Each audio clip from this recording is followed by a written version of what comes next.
नामांकन बनने आए हैं। मैं तो एक तरह से आप ये समझ लीजिए कि राजनीति में हर 5 वर्ष बाद लोगों को ये अधिकार दिया है बाबा साहब अम्बेडकर द्वारा लिखे हुए कॉन्स्टिट्यूशन ने कि वो अपना प्रतिनिधि चुने और कैसा हो। और जैसा कि आप जानते हैं कि डेमोक्रेसी में एक कहावत होती है, people get what they deserve.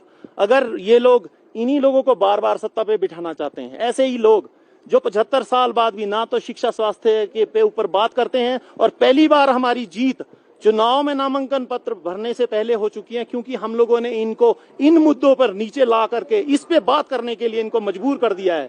हम अगर इनमें दम होता और ये बार बार 5-5 साल रेवड़ियां खाने और मलाई बांटने के बाद भी ये नहीं हिम्मत से कह सकते कि अगर हम लोगों ने काम नहीं किया है तो हमें वोट मत देना। और हम अगर हमारी सरकार बनती है, हमारे जैसे लोग आते हैं, हम 5 साल बाद किसी भी आदमी से, किसी भी व्यक्ति के ड्योढ़ी पर जाकर ये नहीं कहेंगे कि आप हमें वोट दीजिए। हम ये कहेंगे कि अगर आपने 5 साल हमें देखा है और हम लोग आपकी जो उम्मीदें थी उस पे खरे नहीं उतरे हैं, तो आप हमारे को नकारिए और हम लोग घर पे बैठेंगे।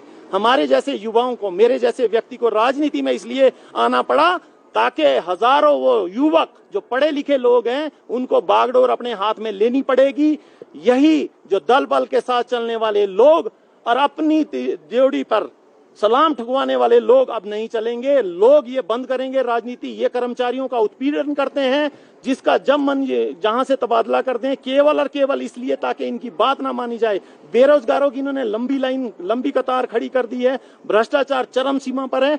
आप इनके एमपी और मंत्रियों को छोड़ दीजिए, आप वार्ड मेंबर से लेकर 5 वर्ष बाद इनकी जांच करवाइए कि आया पैसा गया किसका, ये खाया किसका, लूटा किसका।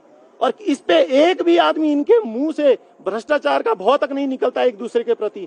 तो हम लोग तो इसलिए लड़ रहे हैं कि ताकि इनको डर हो कि हम आ गए हैं, अब आम आदमी पार्टी आ गई है और मेरा चुनाव, चाहे मेरे 68 जो विधानसभा पर साथी हैं वो लोग अपने हाथ से चुनाव लड़े। हम तो केवल और केवल, मैं एक व्यक्ति हूँ, व्यक्ति, और हम जैसे लोगों को केवल और केवल सेवा के लिए, मुझ जैसे व्यक्ति को आने की जरूरत नहीं थी राजनीति उसमें, लेकिन आना पड़ा। क्योंकि अगर आपको ये सफाई करनी है तो आप फेंस पे खड़े होकर के नहीं दे सकते, मैच में उतर के आपको करना पड़ेगा।